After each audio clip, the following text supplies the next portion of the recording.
My name is Paige Carey, and Sue volunteered me to be the first person in our group to introduce themselves.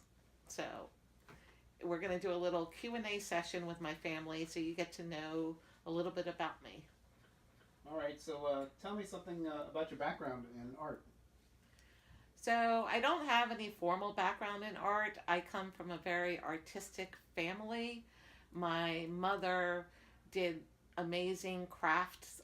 My house is filled with all sorts of projects that she did, and my aunt was a artist. She got her PhD from Temple University in art and taught art, and always did art. I dabbled around with different things, but I never really felt like I was up to the par with everyone else around me. Interesting. So, how did you find out about Tanglewood Works? So maybe I'm the only one who did this, but I sort of stalked Sue on the internet. I came across her on Facebook. Her and Agnes were doing Friday Night Lives, and I would just got really excited, and I looked forward to watching it every week, and I started following her and learning about what she was doing, and really excited about her little Friday night gatherings. And so I did a little research and found out that she was in Hyattsville, which is pretty close to where I am. And I just started following her based on what I found on the internet. So, what got you to go and take a class with Sue? So I had been watching YouTube videos on paint pours and different things, but I was mesmerized but terrified at the same time.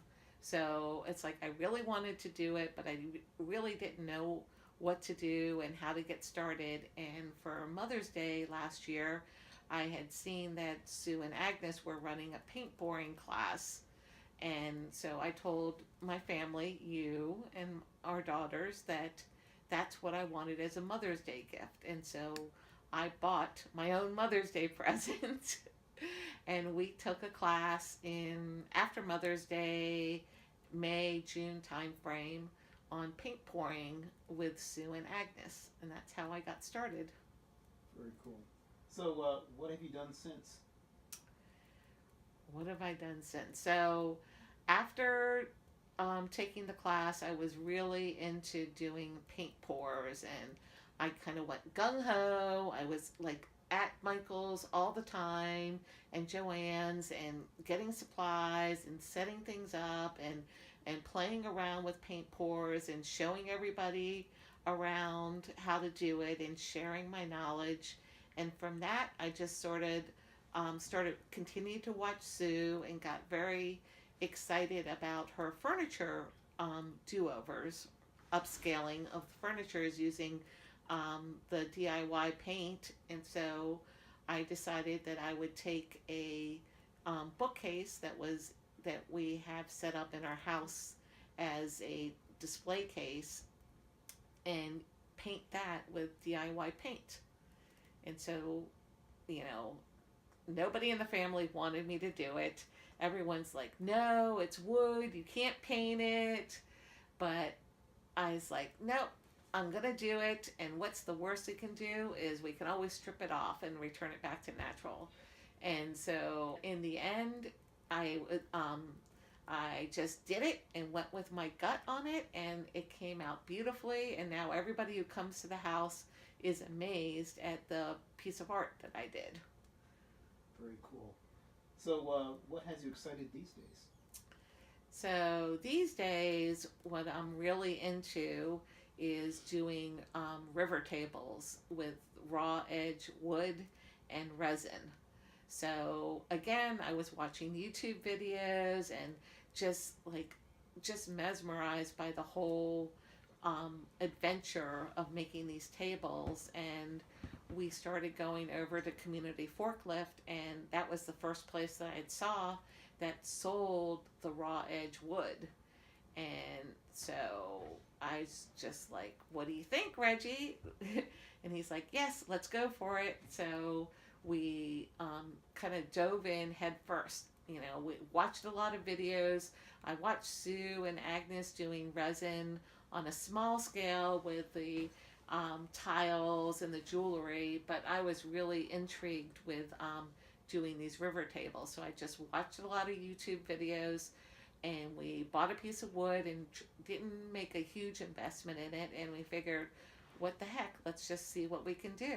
And from there, one little coffee table turned into our next project, which is a console table, and then which turned into two end tables. And now we're on to even bigger and better things.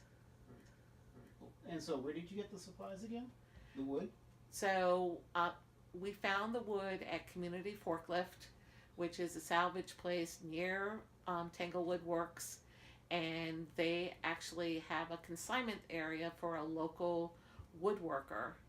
The guy's name goes by Tree Incarnation, and he salvages down trees.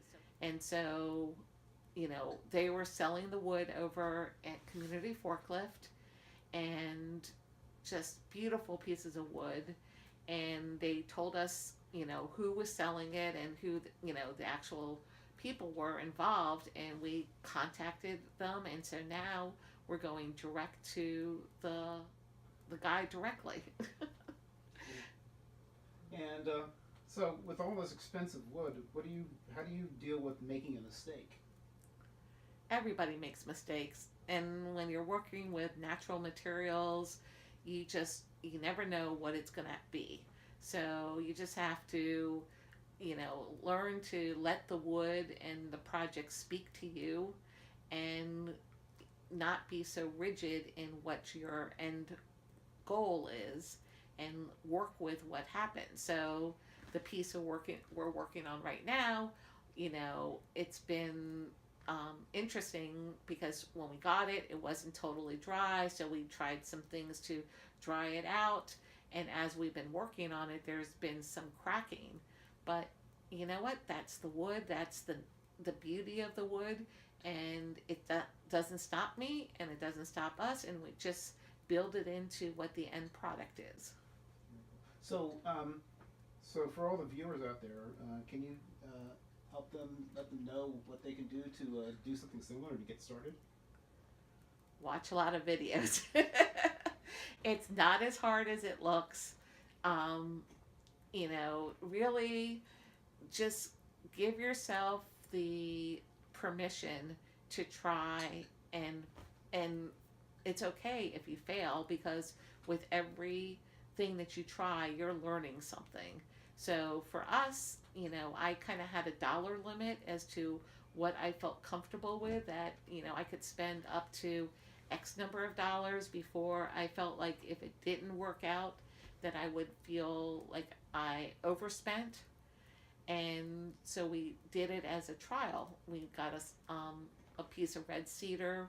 It was inexpensive. It was, I think, under $50, but it was small enough and workable enough to try a first project with without overcommitting.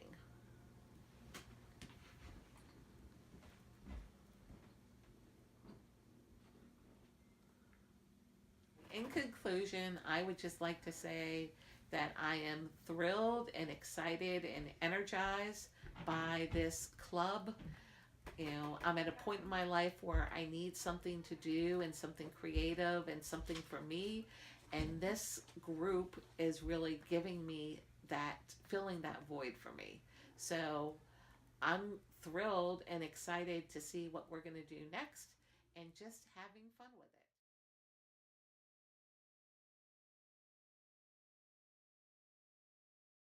I am so happy. This is so fucking cool.